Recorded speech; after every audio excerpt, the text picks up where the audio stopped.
میری اور آپ کی بلکہ ساری دنیا کے انسانوں کی کامیابی اللہ رب العزت نے پورے کے پورے دین میں رکھی ہے۔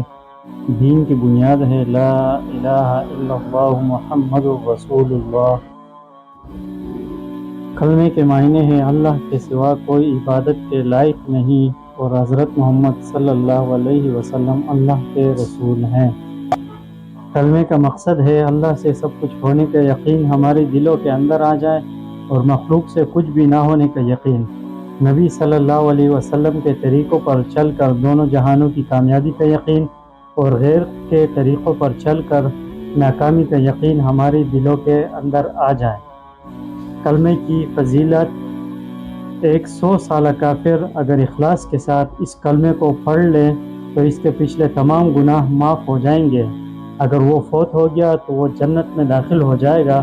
جب ہم نے یہ کلمہ پڑھا تو ہم پر اللہ کے تمام احکامات فرض ہو جاتے ہیں۔ نماز دین کا ستون ہے۔ نماز مومن کی معراج ہے۔ نماز شیطان کا منہ کالا کرتی ہے۔ نماز نبی صلی اللہ علیہ وسلم کی آنکھوں کی ٹھنڈک ہے۔ قیامت کے دن سب سے پہلے نماز کا حساب ہوگا۔ حدیث کا مفہوم ہے جو شخص پابندی کے ساتھ 5 وقت کی نماز پڑھتا ہے اللہ پاک اس کو 5 انعامات سے نوازتا ہے، 1 دنیا اور 4 آخرت میں۔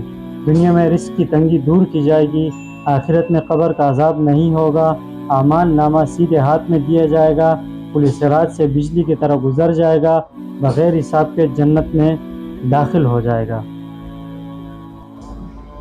علم و ذکر ہر مرد عورت پر اتنا علم حاصل کرنا فرض ہے کہ 24 گھنٹے کی زندگی اللہ کے حکم اور نبی صلی اللہ علیہ وسلم کے طریقوں کے مطابق گزار سکیں۔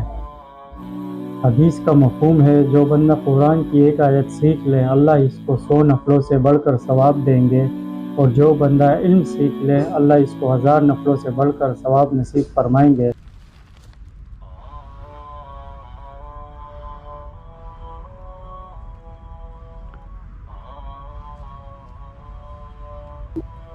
حدیث کا مفہوم ہے اگر ایک بندہ پیسے تقسیم کر رہا ہو اور ایک بندہ ذکر کر رہا ہو تو ذکر کرنے والا بہتر ہے۔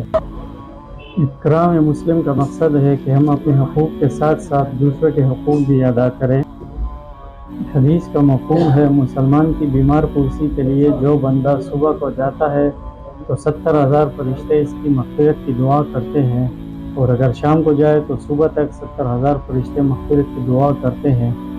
اسی طرح چھوٹوں سے پیار کریں، بڑوں کی عزت اور علماء کی قدر کریں۔ رسول اللہ صلی اللہ علیہ وسلم نے فرمایا جس میں یہ 3 صفات نہ ہو وہ ہم میں سے نہیں۔